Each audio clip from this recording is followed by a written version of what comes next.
이번에 설교 준비를 하면서 제가 언제부터 사도행전 설교를 시작했나 찾아보니까 금년 3월 첫 주일부터 사도행전을 설교하기 시작했더라고요. 어느새 9개월이 지나갔습니다. 우리 10달째 접어들었습니다. 사도행전은 총 28장까지 있는데 그 중에서 22장까지 저와 여러분이 함께 살펴보았습니다. 그런데 계속 제 마음에 금년으로 사도행전을 마쳤으면 좋겠다. 그런 부담이 계속해서 생겼어요. 그래서 오늘 23장부터 26장까지 내용을 한 번에 살펴보고요. 다음 주일에 27장 그리고 금년 송년주일 마지막 주일에 28장을 함께 나누는 것으로 사도행전을 마치려고 합니다. 이천화 장로님과 이런저런 이야기를 나누다가 사도행전이 다 끝나고 난 뒤에는 기념으로 바울이라는 영화를 함께 볼 수 있으면 참 의미가 있겠다 그런 생각을 하게 되었습니다. 꼭 함께 모이지 않더라도 함께 볼 수 있는 가능성이 있잖아요. 한 2년 전쯤에 나왔던 영화인 것 같은데 한번 그런 기회를 만들어 보려고 생각을 하고 있습니다. 바나바에 의해서 안디옥 교회 말씀 사역자로 동력하게 된 바울은 안디옥 교회의 파송을 받아 2년간의 1차 선교 여행, 그 다음에 3년간의 2차 선교 여행, 그리고 6년간의 3차 선교 여행을 하게 되었습니다. 이 3차 선교 여행을 마무리하면서는요, 자신을 파송한 안디옥 교회로 다시 돌아가지 못했습니다. 하나님께서는 바울이 결박과 환란이 기다리고 있는 예루살렘으로 올라가지 않아도 된다는 것을 반복해서 수차 말씀해 주셨습니다. 아무리 옳고 좋은 길이라고 하더라도 자식이 고생하는 것을 원하지 않으시는 부모의 마음이 바로 우리 하나님 아버지의 마음이라는 것, 여러분 그것을 잊지 않았으면 좋겠습니다. 그러나 바울은 철든 아들이었기 때문에 독생자를 십자가에 내어주신 하나님 아버지의 마음, 스스로 십자가를 지신 예수님의 사랑, 그것을 한 영혼을 향한 그 사랑을 너무나도 잘 알고 있었기에 자원해서 그 고난의 길을 스스로 선택합니다. 다음 가족 여러분, 저와 여러분은 자유인입니다. 저와 여러분에게는 하나님의 축복과 사랑을 충분히 누릴 자녀의 권세가 있습니다. 의무감이나 책임감이나 죄책감으로 교회 봉사활동이 무거운 짐이 되었고 신앙생활의 기쁨이 사라진 상태라면 여러분 괜찮아요. 속도를 조금 줄이셔도 되고요. 조금 이렇게 좀 설렁설렁 하셔도 돼요. 조금 내려놓으셔도 됩니다. 여러분 뭔가 일을 열심히 하는 것보다 더 중요한 것이 먼저 하나님의 사랑을 충분히 누리는 바로 그것입니다. 그리고 내가 하나님의 사랑을 충분히 누리고 난 뒤에 내가 누린 하나님의 그 사랑 때문에 그리고 내가 주님 앞에 서게 될 그날을 바라보면서 예수님처럼 바울처럼 나의 권리를 기꺼이 자원해서 내려놓고 행복하게 종의 삶을 사는 거죠. 행복하게 섬김의 삶을 사는 것입니다. 즐거운 마음으로 십자가를 지고 가는 것입니다. 기회가 좋든지 나쁘든지 복음 전하는 삶을 사는 것입니다. 여러분 기쁨으로 그 삶을 사는 것이 바로 그리스도인의 삶이라 할 수 있습니다. 고린도전서 13장 3절에 이런 말씀이 있습니다. 우리 다 같이 한번 읽어보겠습니다. 시작. 내가 내게 있는 모든 것으로 구제하고 또 내 몸을 불사르게 내어줄지라도 사랑이 없으면 내게 아무 유익이 없느니라.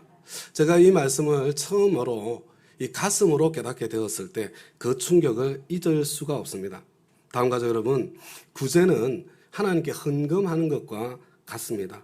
몸을 내어준다는 것은 교회에서 봉사하고 형제자매 이웃을 섬기는 섬김을 의미합니다. 모든 것으로 구제한다는 것, 전 재산을 헌금하는 거죠. 그리고 몸을 불사르게 내어준다는 건 몸이 부서지도록 섬기고 봉사하는 것입니다. 그런데 이 성경 말씀은요, 이것이 사랑 없이도 가능하다는 그런 뜻입니다. 여러분, 헌금도 봉사도 사랑 없이 할 수 있습니다. 의무감으로, 책임감으로, 죄책감으로 할 수 있습니다. 재미로 할 수도 있고요, 탐욕으로 할 수도 있고요, 성공의 욕구로 할 수도 있고요. 아니면 다른 사람들에게 칭찬과 인정과 박수를 받으려는 욕구로도 할 수 있는 거예요. 사랑 없이도 설교할 수 있고 사랑 없이도 목사 노릇 얼마든지 할 수 있습니다. 제가 바로 그런 사람 가운데 하나였습니다. 할 수 있는 정도가 아니라 사랑 없이도 목사 노릇 탁월하게 잘할 수 있습니다. 나에게 사랑 없는 종교 활동이 얼마나 무성했던가. 참 제 가슴이 너무나도 쓰리게 아팠던 그 기억이 지금도 생생합니다. 그런데 하나님께서는 사랑이 없으면 그 아름다워 보이는 종교 활동도 아무런 유익이 없다고 단언하고 계십니다. 하나님께서 알아주지 않으십니다. 우리 마음을 살피는 하나님께는 저와 여러분이 무엇을 하느냐보다 저와 여러분이 어떤 동기로 하고 있느냐가 훨씬 더 중요합니다. 하나님께서는 오직 저와 여러분이 사랑의 동기에서 하는 것들만 카운트해 주시는 것입니다. 저와 여러분 먼저 하나님의 사랑 안에 머무르십시다.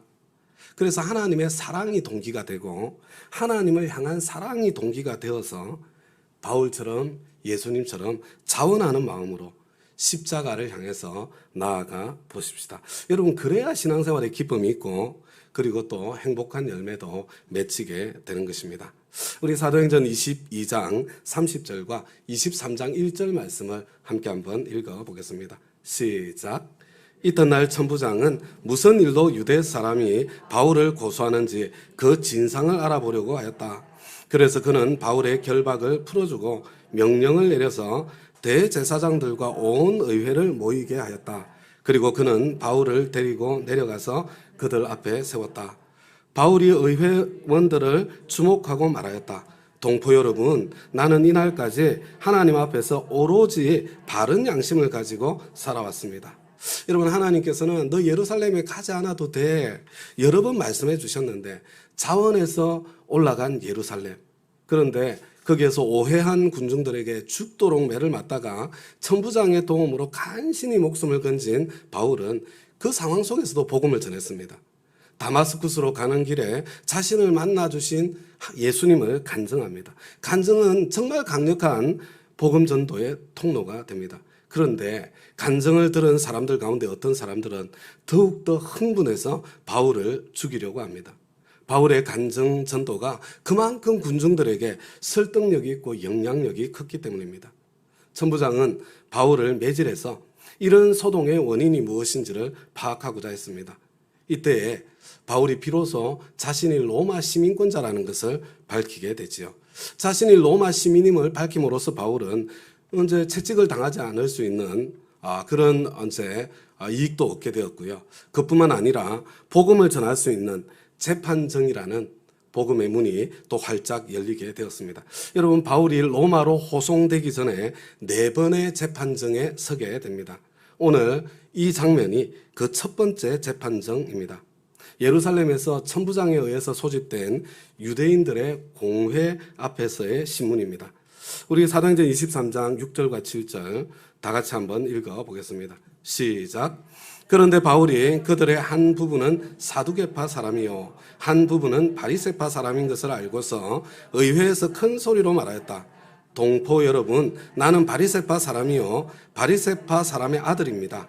나는 지금 죽은 사람들이 부활할 것이라는 소망 때문에 재판을 받고 있습니다. 바울이 이렇게 말하니 바리새파 사람과 사두개파 사람 사이에 다툼이 생겨서 회중이 나뉘었다.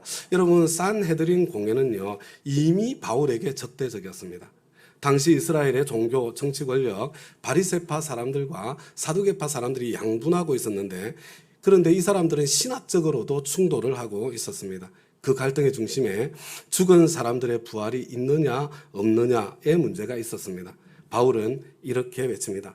동포 여러분, 나는 바리새파 사람이요 바리새파 사람의 아들입니다. 나는 지금 죽은 사람들이 부활할 것이라는 소망 때문에, 여러분 이것이 바로 복음의 핵심 중에 하나 아닙니까? 나는 지금 죽은 사람들이 부활할 것이라는 소망 때문에 재판을 받고 있습니다.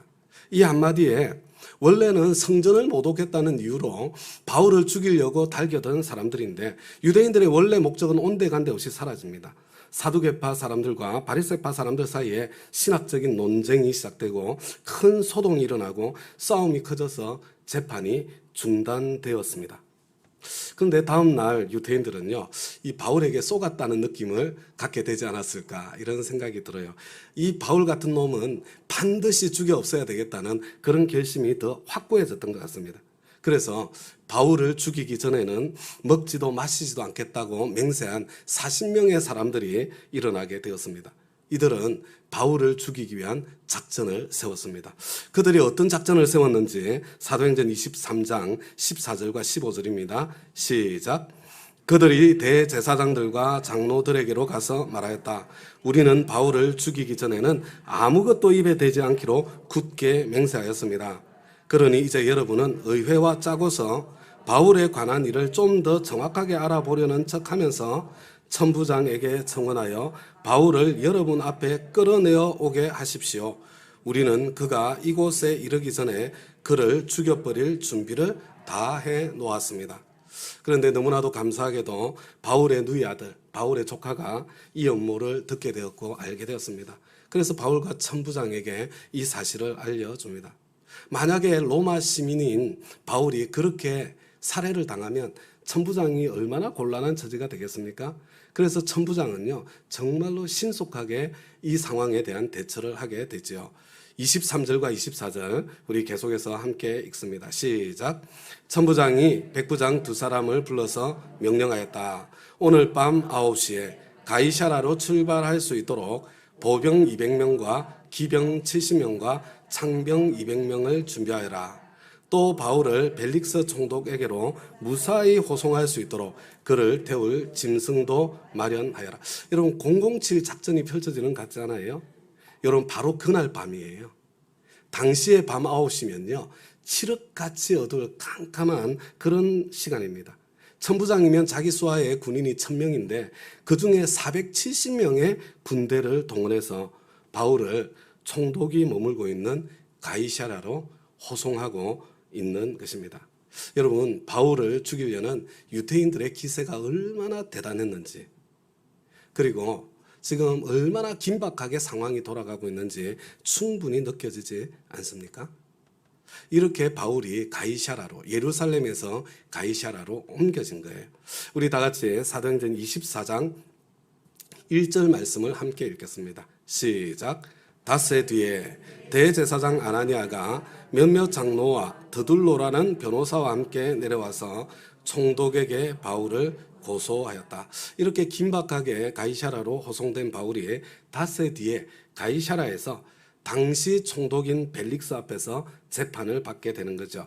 여러분 이게 두 번째 재판정이에요. 대제사장을 대표로 하는 유대인들의 고소에 대한 바울의 대답, 이 두 번째 재판정에서 바울의 말을 저와 여러분이 함께 살펴볼 텐데요. 제가 읽어드릴게요. 바울이 재판정에서 한 말을. 여러분들은 이 바울이 어떤 심정이었을까? 바울의 심정을 한번 생각해 보시기 바랍니다.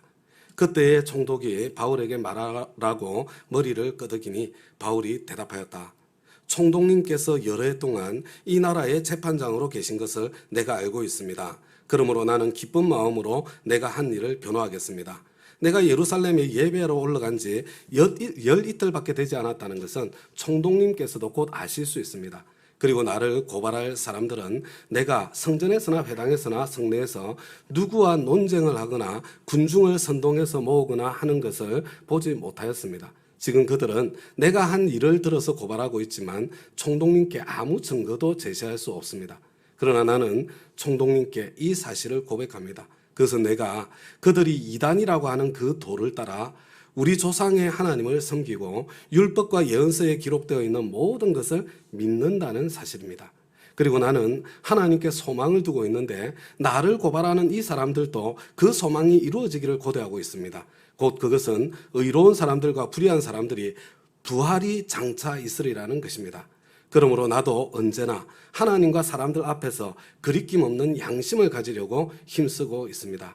나는 내 결례에게 구제금을 전달하고 하나님께 제물을 바치려고 여러 해 만에 고국에 돌아왔습니다. 그들은 내가 제물을 바치는 절차로 성전에서 정결 예식 행하는 것을 보았을 뿐이고 내가 작당을 하거나 소동을 일으키는 것을 보지 못하였습니다. 그 자리에는 아시아에서 온 몇몇 유대 사람이 있었는데 내가 한 일을 들어 고발할 것이 있으면 그 사람들이 총독님 앞에 나타나서 고발했어야 마땅할 것입니다. 그렇지 않으면 내가 의회 앞에 끌려가서 섰을 때에 이 사람들이 내게서 무슨 잘못을 찾아냈는지 그것을 말하라고 해보십시오.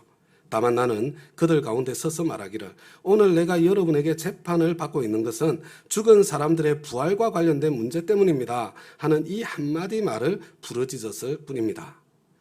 벨릭스는 그 도와 관련된 일을 자세히 알고 있었으므로 천부장 루시아가 내려오거든 당신들의 소송을 처리하겠소 하고 말하고서 신문을 연기하였다. 그리고 백부장에게 명령하여 바울을 지키되 그에게 자유를 주고 그의 친지들이 돌보아 주는 것을 막지 말라고 하였다. 다음과 여러분, 어떤 느낌이 드세요? 여러분, 바울의 말이 얼마나 논리 정연한지, 여러분 바울의 말이 얼마나 빈틈이 없는지, 여러분 표현 하나하나가 얼마나 정교한지 여러분 그것을 보셨는지 모르겠습니다. 거기다가 그는 자신의 변명의 기회를 복음 전하는 통로로 삼습니다. 여러분 재판정에서도 복음을 전하는 바울의 심정은 얼마나 절실합니까? 다음과 여러분, 우리는 그리스도인들은 비둘기처럼 순결하기만 해서는 안 됩니다. 뱀처럼 지혜롭기도 해야 합니다. 여러분 순수한 믿음만으로 되는 것이 아닙니다. 실력을 길러야 하는 거예요.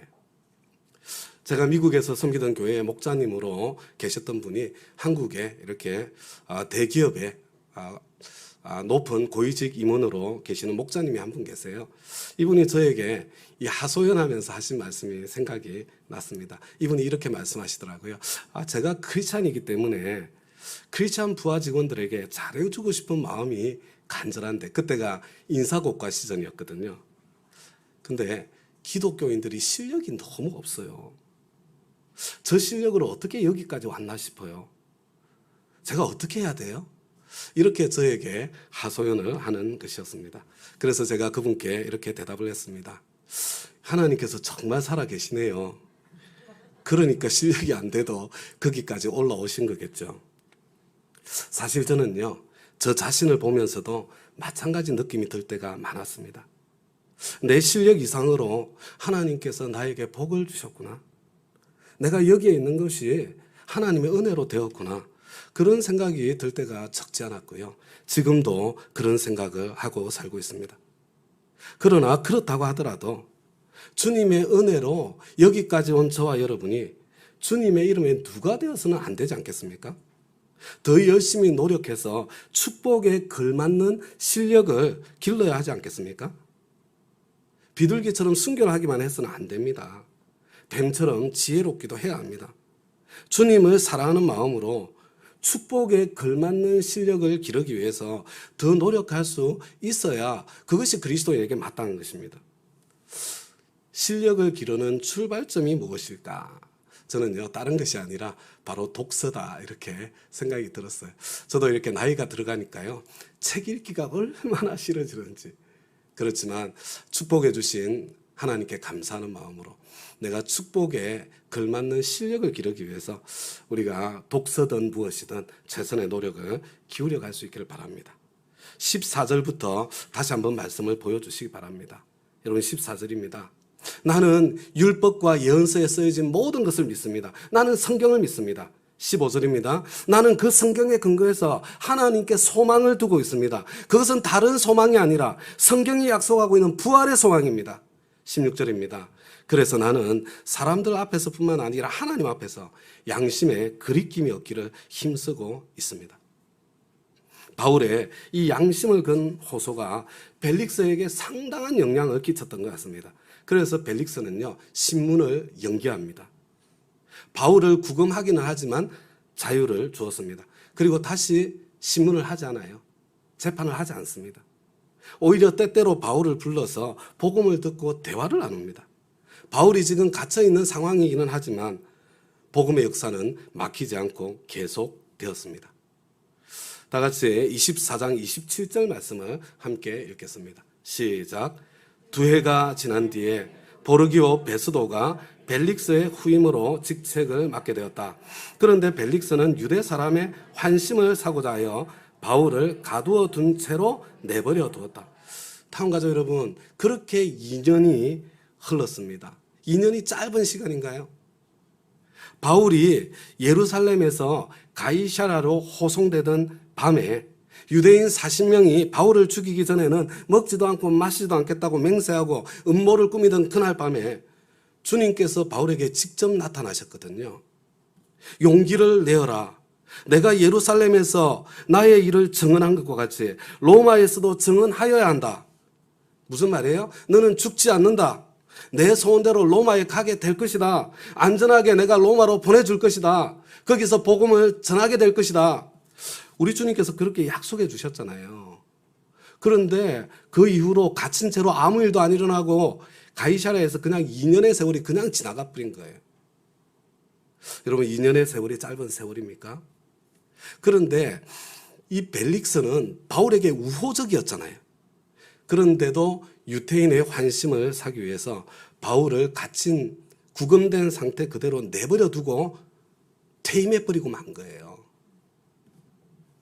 바울은 갇힌 채로 새로운 총독을 맞이하는 겁니다.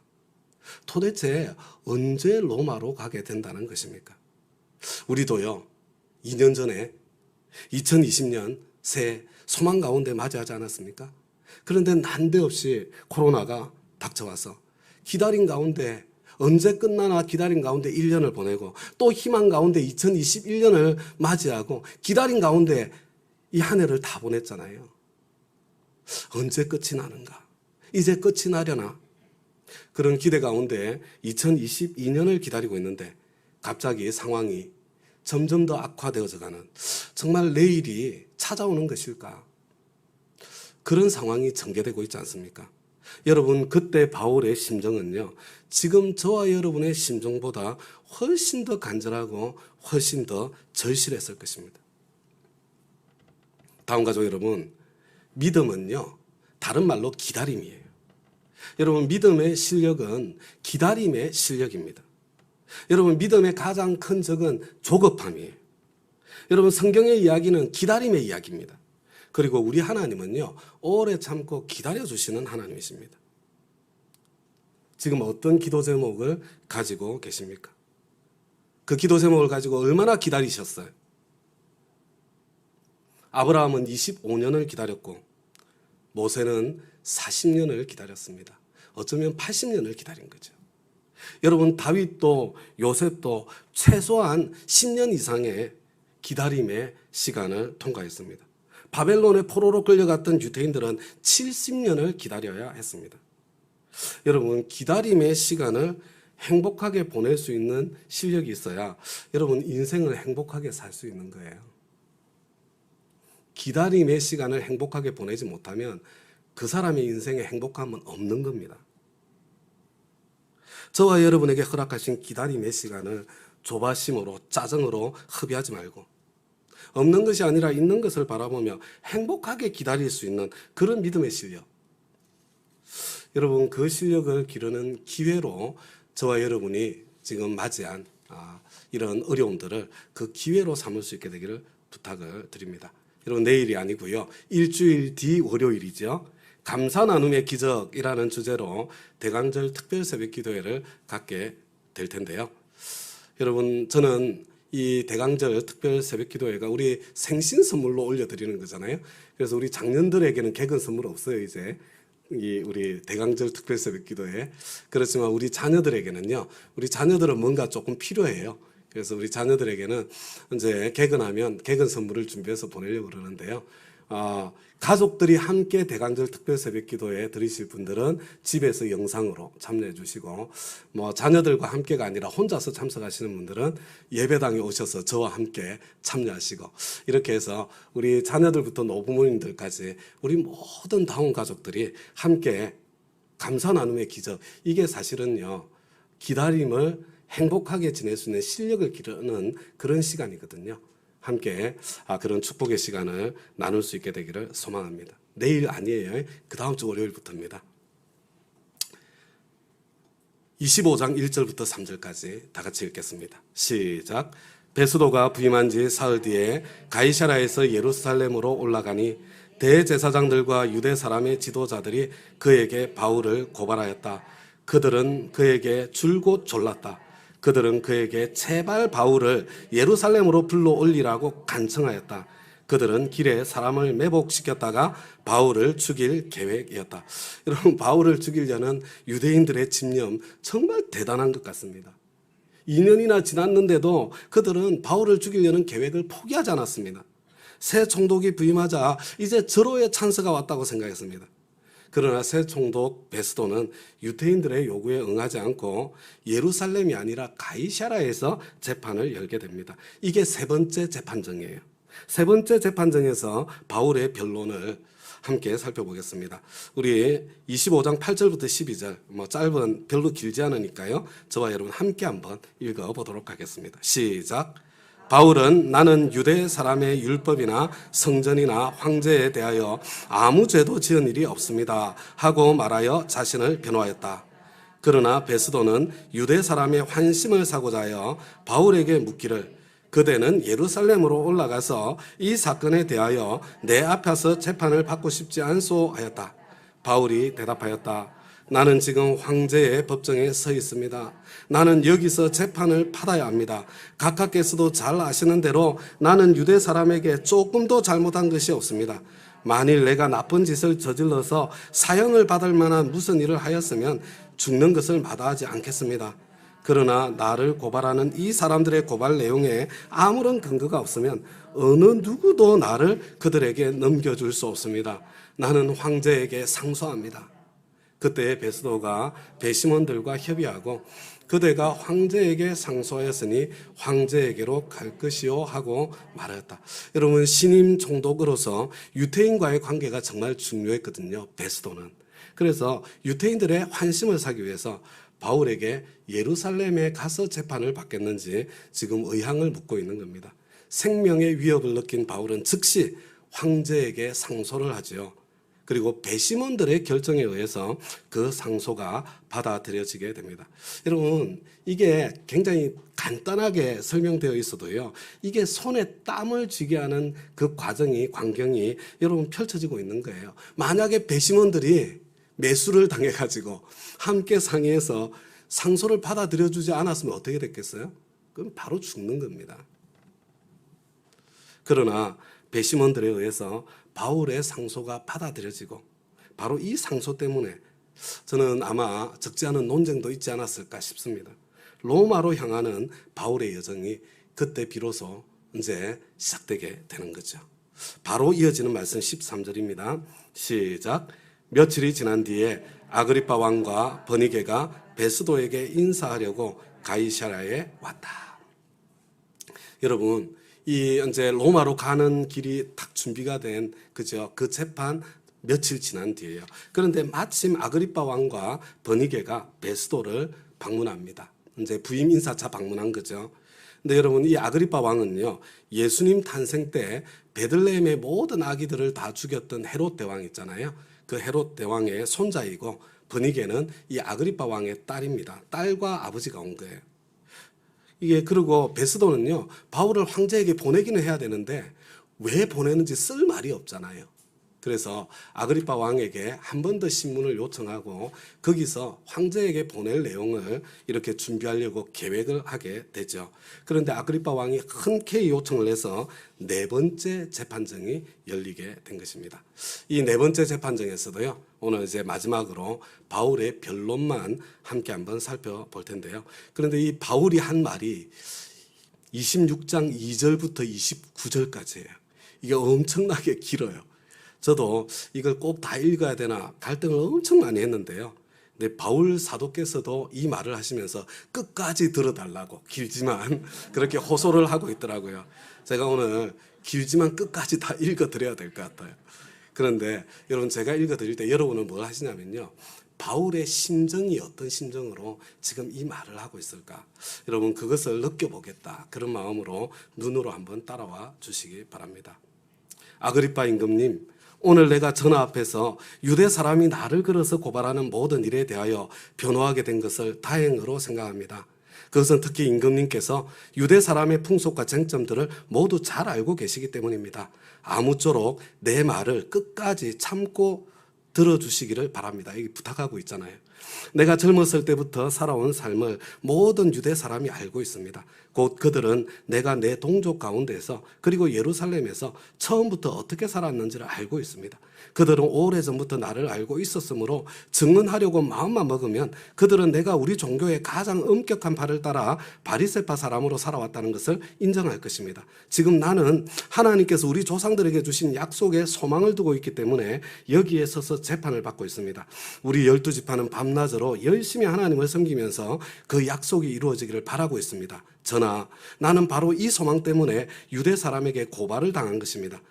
여러분은 어찌하여 하나님께서 죽은 사람들을 살리신다는 것을 믿을 수 없는 일로 여기십니까? 사실 나도 한때는 나사렛 예수의 이름을 반대하는데 할 수 있는 온갖 일을 다해야 한다고 생각하였습니다. 그래서 나는 그런 일을 예루살렘에서 하였습니다. 나는 대제사장들에게서 권한을 받아가지고 많은 성도를 옥에 가두었고 그들이 죽임을 당할 때에 그 일에 찬동하였습니다. 그리고 회당마다 찾아가서 여러 번 그들을 형벌하면서 강제로 신앙을 부인하게 하려고 하였습니다. 나는 그들에 대한 분노가 극도에 다다랐으므로 심지어 외국의 여러 도시에까지 박해의 손을 뻗쳤습니다. 한 번은 내가 이런 일로 대제사장들에게서 권한과 위임을 받아가지고 다마스쿠스로 가고 있었습니다. 임금님, 나는 길을 가다가 한낮에 하늘에서부터 해보다 더 눈부신 빛이 나와 내 일행을 둘러 비추는 것을 보았습니다. 우리는 모두 땅에 엎어졌습니다. 그때 히브리 말로 나에게 사울아 사울아 너는 어찌하여 나를 핍박하느냐, 가시 돋친 채찍을 발길로 차면 너만 아플 뿐이다 하고 말하는 음성을 들었습니다. 그래서 내가 주님 누구십니까 하고 물었더니 주님께서 나는 네가 핍박하는 예수다. 자 일어나서 발을 딛고 서라. 내가 내게 나타난 목적은 너를 일꾼으로 삼아서 내가 나를 본 것과 내가 장차 내게 보여줄 일의 증인이 되게 하려는 것이다. 나는 이 백성과 이방 사람들 가운데서 너를 건져내어 이방 사람들에게로 보낸다. 이것은 그들의 눈을 열어주어서 그들이 어둠에서 빛으로 돌아서고 사탄의 세력에서 하나님께로 돌아오게 하며 또 그들이 죄사함을 받아서 나에 대한 믿음으로 거룩하게 된 사람들 가운데 들게 하려는 것이다 하고 말씀하셨습니다. 그러므로 아그리빠 임금님, 나는 하늘로부터 받은 환상을 거역하지 않고 먼저 다마스쿠스와 예루살렘에 있는 사람들에게, 다음으로 온 유대 지방 사람들에게, 나아가서 이방 사람들에게 회개하고 하나님께로 돌아와서 회개에 합당한 일을 하라고 전하였습니다. 이런 일들 때문에 유대 사람들이 성전에서 나를 붙잡아서 죽이려고 하였습니다. 그러나 내가 이날까지 하나님의 도우심을 받아서 낮은 사람에게나 높은 사람에게나 이렇게 서서 증언하고 있는데 예언자들과 모세가 장차 그렇게 되리라고 한 것밖에는 말한 것이 없습니다. 그것은 곧 그리스도는 고난을 당하셔야 한다는 것과 그는 죽은 사람들 가운데서 가장 먼저 부활하신 분이 되셔서 이스라엘 백성과 이방 사람들에게 빛을 선포하시리라는 것입니다. 바울이 이렇게 변호하니 베스도가 큰 소리로 바울아 네가 미쳤구나, 내 많은 학문이 너를 미치게 하였구나 하고 말하였다. 그때 바울이 대답하였다. 베스도 총독님, 나는 미치지 않았습니다. 나는 맑은 정신으로 참말을 하고 있습니다. 임금님께서는 이 일을 잘 알고 계시므로 내가 임금님께 그리낌 없이 말씀드리고 있는 것입니다. 이것은 어느 한 구석에서 일어난 일이 아니므로 임금님께서는 그 어느 사실 하나라도 모르실 리가 없다고 생각합니다. 아그리빠 임금님, 예언자들을 믿으십니까? 믿으시는 줄 압니다. 그러자 아그리빠 왕이 바울에게 말하였다. 그대가 짧은 말로 나를 설복해서 그리스도인이 되게 하려고 하는가? 바울이 대답하였다. 짧거나 길거나 간에 나는 임금님뿐만 아니라 오늘 내 말을 듣고 있는 모든 사람이 이렇게 결박을 당한 것 외에는 꼭 나와 같이 되기를 하나님께 빕니다. 여러분, 무엇이 느껴지십니까? 여러분, 바울의 진정성이 느껴지지 않으세요? 복음을 전하려는 높은 사람이든 낮은 사람이든 한 사람이라도 더 구원하고 싶은 여러분 바울의 간절한 그 마음과 열정이 느껴지지 않습니까? 그리고 뿐만 아니라 여러분 바울이 재판정에 설 때마다 바울의 변론뿐만 아니라 바울이 전하는 간증과 복음도 점점 더 선명해지고 있지 않나요? 태도도 점점 더 세련돼지고 있지 않나요? 여러분, 바울도 훈련되고 성장하고 있는 과정에 있다는 게 보이지 않습니까? 사실은 이 모든 과정이 하나님께서, 이 모든 기다림의 시간이 하나님께서 바울의 로마에서의 사역을 준비시키고 있는 훈련과 준비의 과정이었다는 느낌 들지 않으세요? 바울은요, 모든 재판정을 기회로 삼았습니다. 자신이 성장할 기회도 되고 복음 전할 기회도 된 거죠. 바울은 자신이 가르친 대로 기회가 좋든지 나쁘든지 항상 복음을 전했습니다. 부활의 소망 때문이었습니다. 죽음을 통과하여 하나님 앞에 서게 될 그날에 대한 소망 때문이었습니다. 그 소망 때문에 양심을 따라 살려고 노력했고, 그 소망 때문에 목숨을 걸고 복음을 전했고, 그 소망 때문에 감옥에서도 재판정에서도 기회가 좋든지 나쁘든지 항상 복음 전하기를 힘썼습니다. 부활의 소망을 가진 저와 여러분도 언제나 복음 전할 준비가 되어 있어야 되지 않겠습니까? 그래야 하나님의 말씀대로 기회가 좋든지 나쁘든지 복음 전할 수 있지 않겠습니까? 이제 오늘 메시지를 마무리하겠습니다. 다음과 같이 여러분, 바울이 다마스쿠스로 가는 길에 부활하신 예수님을 만난 간증, 사도행전에 몇 번 나오던가요? 여러분, 똑같은 간증이 사도행전에만 무려 3번이 반복됩니다. 간증은 복음을 전하는 가장 강력한 통로입니다. 그래서 제가 2주 전 사도행전 22장 설교할 때 여러분들한테 부탁드렸죠. 꼭 구원 간증 써서 목장 모임에서 나누고, 그리고 우리 간증 나눌 기회를 꼭 찾아서 가져달라고 부탁을 드렸습니다. 여러분 간증 다 쓰셨죠? 그때 마음은 먹었는데 근데 예배당 문을 나서시면서 잊어버린 그런 분들도 계실 것 같습니다. 간증은 여러분 크게 3부분으로 구성하면 됩니다. 오늘 아그리빠 왕에게 바울이 간증할 때도 꼭 3부분으로 되어 있습니다. 여러분 첫 번째는 뭐예요? 예수님 만나기 전. 여러분들, 저와 여러분이 예수님 만나기 전에는요, 여러 가지 다양한 것을 써놓고 VIP님이 어떤 분이냐에 따라서 골라서 사용하시면 되는 거예요. 바울은 지금 자신의 하나님을 향한 열심, 그리고 예수를 믿는 도를 따르는 자들에 대해서 박해하는 것조차도 얼마나 열심히 했는지 자신의 진정성을 먼저 보여주는 거죠. 그리고 둘째는요, 예수님을 어떻게 만났는지, 내가 예수님 만난 경위를 설명하는 겁니다. 그리고 이 예수님 만난 경위를 설명하면서 복음을 그 안에 담는 거죠. 그리고 세 번째는요, 예수님 만난 이후를 나누는 거예요. 여러분, 예수님 만난 이후에 내 삶이 얼마나 더 풍성해졌는지 그걸 나누면 돼요. 안 풍성해졌으면 어떻게 돼요? 신앙생활이 고장난 겁니다. 여러분, 지금 뭔가 잘못되어 있는 거거든요. 지금 하나님의 사랑을 누릴 줄 모르고 지금 다른 동기에서 지금 종교 활동을 하고 있는 거예요. 여러분, 내가 예수 영접한 이후에 내 삶이 어떻게 풍성해졌는지 그건 나누는 거고요. 여러분, 그 중심에 저는 목장 자랑이 있고 교회 자랑이 있을 것이라고 저는 확신합니다. 여러분, 우리 목장 같은 공동체 세상에 없습니다. 그런데 여러분, 이 결박을 당하여 재판을 받고 있는 바울은 어떻게 말해요? 어떻게? 나는 임금님뿐만 아니라 오늘 내 말을 듣고 있는 모든 사람이 이렇게 결박을 당한 것 외에는 꼭 나와 같게 되기를 하나님께 빕니다. 여러분, 구원 간증, 이렇게 우리 지난번에 구원 간증 준비하시라고 제가 부탁을 드렸으니까 이만큼 파워풀하고 힘이 있는 간증이요, 바로 기도 응답의 간증입니다. 여러분, 지금 이 시대에 저와 여러분은 기도 응답을 통해서 살아계신 하나님을 만나게 되죠. 지금까지 내가 경험한 가장 놀라운 기도 응답, 여러분 그 사건들, 어떤 사건들이 있어요? 여러분 막 떠오르는 사건이 있습니까? 여러분 없으면 뭔가 이상한 거예요. 여러분 없으면 여러분 하나님한테 좀 따지셔야 돼요. 하나님, 제가 복음을 전하려면 정인으로 살려면 증거가 있어야 될 거 아닙니까? 여러분 한번 따져보시기 바랍니다. 제가 사실은 시간이 이렇게 많이 안 갔으면 저의 간증 이야기를 많이 하겠지만요. 제가 설교 때 여러 번 제가 기도응답을 받은 여러 이야기들을 이렇게 해드렸던 것 같습니다. 제가 어떤 게 있지 다시 이렇게 생각을 하니까요, 제 마음에 끝없이 하나님께서 저를 만나 주셨던 사건들이 생각이 났습니다. 저희 어머님 병원 2곳에서 죽는다, 그렇게 참 선고했는데 한 달 만에 완치되신 사건. 저희 어머님 허리와 꼬리뼈 다쳐가지고 돌아 눕지도 못하시던 분이 한순간에 그것이 깨끗하게 치유되신 사건. 제가 대학교 다닐 때 성적이 굉장히 나빴는데도 불구하고 우리 과에서 제일 조건이 좋은 제일 금액이 많은 장학금을 받게 되었던 사건. 제가 그 장학금을 받으러 정경련 회관으로 가고 있었는데 버스를 반대 방향으로 탔음에도 불구하고 제 시간에 도착할 수 있었던 간증.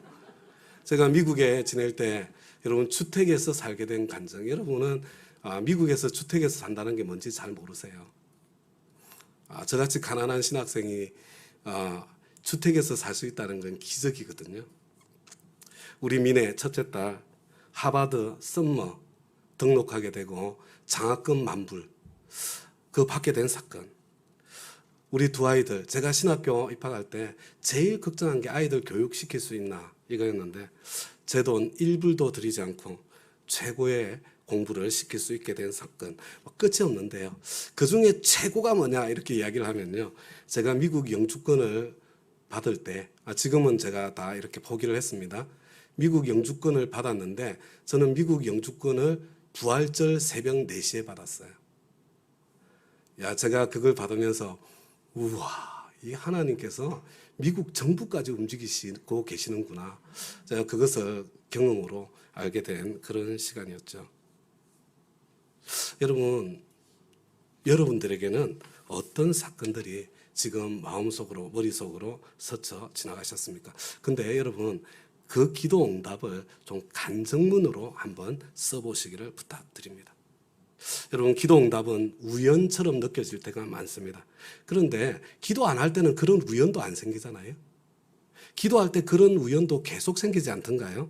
여러분 기도할 때마다 반복되는 우연, 바로 그게 필연이고 바로 그것이 하나님께서 살아계시다는 증거입니다. 다음 가죠. 여러분 목장에서 구원 간증, 그 다음에 기도 응답 간증, 여러분 이번 주간에는 꼭 이렇게 준비하셔서 나누게 되시기를 부탁을 드립니다. 이게 간증문 써서 나누셔야 돼요. 그리고 난 뒤에 하나님 저에게 이 간증을 나눌 수 있는 기회를 주세요. 하나님 앞에 좀 호소하시기 바랍니다. 여러분 누구에게 이 간증을 나눌 기회가 찾아오면 좋겠습니까? VIP님이죠. 내가 지금까지 기도하고 있는 VIP님들 계시잖아요. 여러분 구원 간증, 기도 응답 간증 준비하실 때 내가 기도하고 있는 VIP님을 염두에 두고 간증문 쓰시고요. 그리고 꼭 하나님께 주님 내 VIP에게 이 간증을 나눌 수 있는 기회를 주세요. 기도하시고요. 때를 얻든지 못 얻든지 기회가 좋든지 나쁘든지 꼭 그 간증을 나눌 수 있게 되기를 우리 주님의 이름으로 부탁드립니다. 이제 우리 다 함께 자리에서 일어나셔서 부름받아 나서니 몸 우리 주님 앞에 찬양할 텐데요. 이 찬송은 제 가슴을 뜨겁게 하는 찬송이에요. 오랫동안 이렇게 부르지 않았는데 주일 때 반복해서 부르면서 저도 첫사랑의 감격이 되살아나는 것 같습니다. 기회가 좋든지 나쁘든지 항상 복음 전하는 사람 되겠습니다. 항상 복음 전할 수 있도록 간증을 늘 준비하겠습니다. 그런 마음과 고백을 담아서 부름받아 나서니 몸 우리 주님 앞에 함께 찬양하겠습니다.